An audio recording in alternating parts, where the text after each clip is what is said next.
I just wanted to share a recent lesson I had with one of my students. So last year we were kind of working on creating speed and generating lag and and how to load the hand. So a lot of the kinematics. Uh, Now we're starting to look for some more speed, and we started to look at like his kinetics and his ground force. So one thing that's interesting is like what we start to see is like when we look at his pressure trace, everything looks good by eye because it looks like it's going towards the toe and he kind of pulls it back. So typically what we know about cliffs is typically cliffs are good for fast players.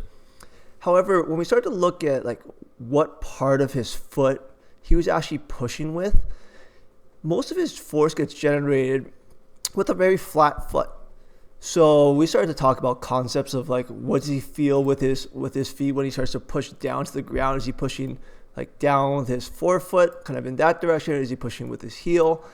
Um, and he started to talk about how he knows that he wants to finish in his left heel, right? So I think what happened was when we started to look at his like big toe, we didn't see a lot of like squishing of the ground. So we actually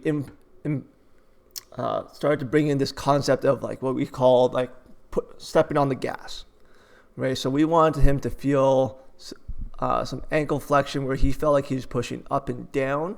So we kind of think about it in this way, where his ankle joint is like this. We wanted his ankle to feel like his foot was pushing down, rather than pushing his entire foot down. So when we started to get that feel, and we brought in a little soft ball to get him pushing, and we started to see a lot of changes. And I'm just going to cue that up there. So once we started to get into these feels, we're going to start to see some things change here. And we'll look at the club. I'll show you guys these things later.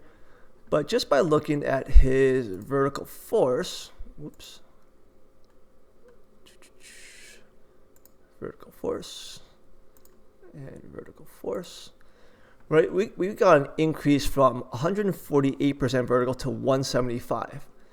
But what we can start to see is he started to go actually a little bit more into his right heel.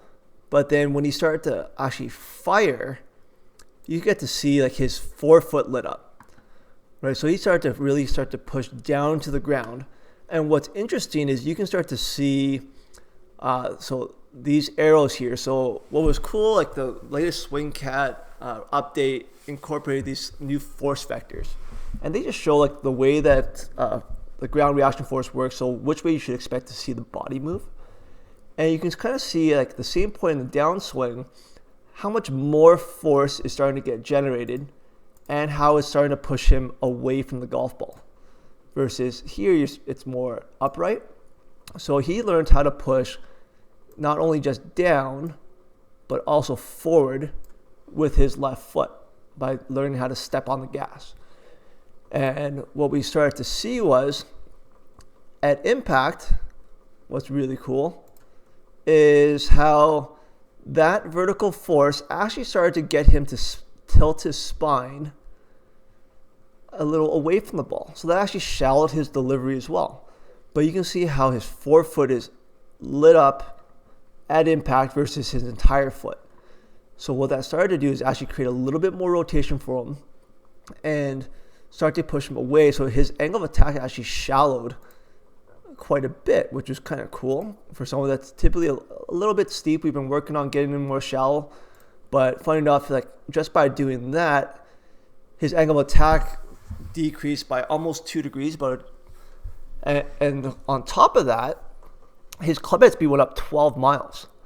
Now, obviously, the more he works at this, we'll start to clean up contact.